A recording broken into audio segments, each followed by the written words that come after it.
मैं यही कहूँगा कि ये कथा को आप कथा के माध्यम से ही मत सुनिए।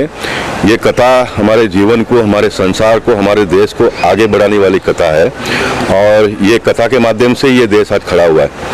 1990 के दशक को अगर मैं याद करता हूँ, राम जन्मभूमि का आंदोलन जब प्रारंभ हुआ था, हम सर पर ईंट लेके घूमते थे बस्तियों में, जो लोग हंसते थे, हमको भी शर्म लगता था।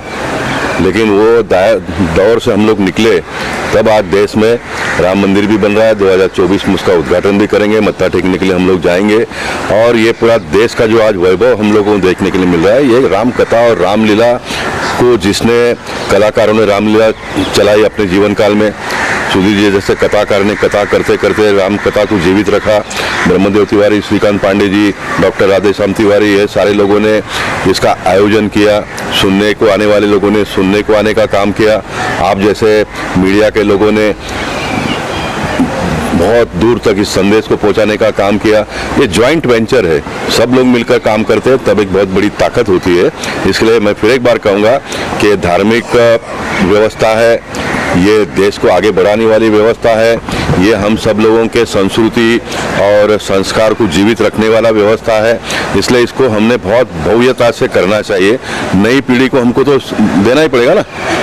मान लीजिए कि मोदी जी और 15 साल प्रधानमंत्री रहेंगे तो क्या सारा ठीक ठाक हो जाएगा? क्योंकि नया जो लॉट आएगा, स्कूल में बच्चों को पढ़ाना पड़ता है ना पहले से, क्योंकि नए बच्चे आएंगे उनको पहले से पढ़ाना ही पड़ता है। वैसे देश भी बहुत सुखी हो जाएगा, समृद्ध हो जाएगा, संपन्न हो जाएगा, लेकिन जो नया जनरेशन आएगा उसको कथा संस्कृति उसके दिमाग में तो डालना ही पड़ेगा ना। इसलिए इसको जीवित रखना चाहिए, इसको और मजबूत आने वाले दिनों में करना चाहिए, ऐसा मैं मानता हूँ। क्या सनातन संस्कृति पर कोई कुठाराघात हो रहा है? आप लोगों को मोर्चा सकल हिंदू समाज मोर्चा निकालने की जरूरत पड़ गई थी। मैं कहता हूँ कि उन दिनों में भी होता था, आज भी हो रहा है, कल भी होगा।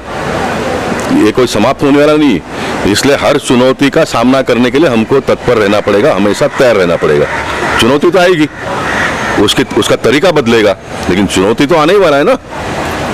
चुनौती तो आने वाला है। इसलिए कोई ये मानना नहीं चाहिए कि भाई चुनौतियाँ सब खत्म हो जाएगी। नहीं, बिल्कुल नहीं होगा।